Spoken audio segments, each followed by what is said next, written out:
The real weapon isn't top speed.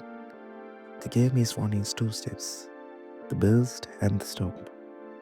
And Kylian Mbappé has mastered them both. If you want to think faster, play in smaller spaces. Mbappé grew up in Bondy outside Paris with futsal courts, concrete pitches, and kids 2 years older. You couldn't run into space, you had to invent it. So he learned to scan first, touch later.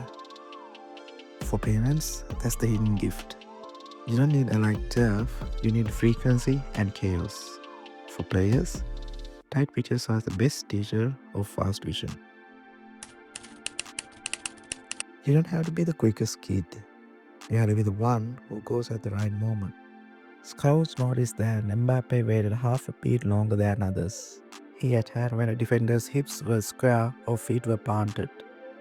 Their rhythm, bursting when others were frozen, was what Clairefontaine and Monaco fell in love with. Speed without timing is noise.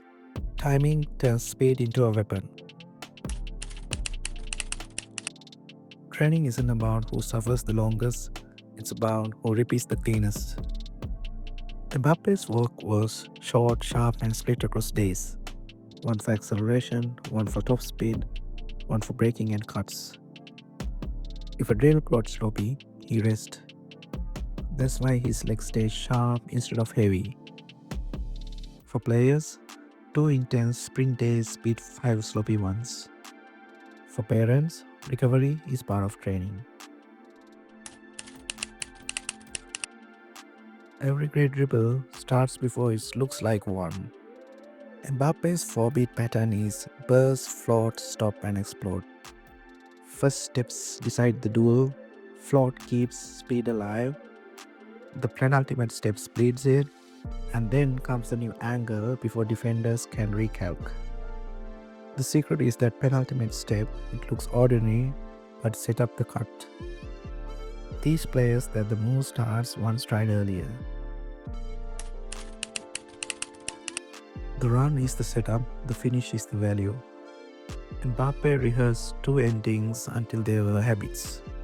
Inside cut, far post curl, and outside burst, cutback assist. For young players, don't test 20 dribbles, test 2 repeatable endings. For coaches, measure shot accuracy and cutback consistency, not just dribble counts. You can't choose height, but you can choose how you run. At 1.78 meters, he isn't huge, but he is efficient. Tilted forward on takeoff, tall and relaxed at max speed, stacks joints to break, torso controlled. Arms drive rhythm, not ego. Film once a week, look for posture and rhythm. That's the controllable edge. A talent is only dangerous when the system makes use of it. At PSG and France, Mbappé stretches defenses, threatening behind high lines, isolating fullbacks in low blocks, or curving runs in transition.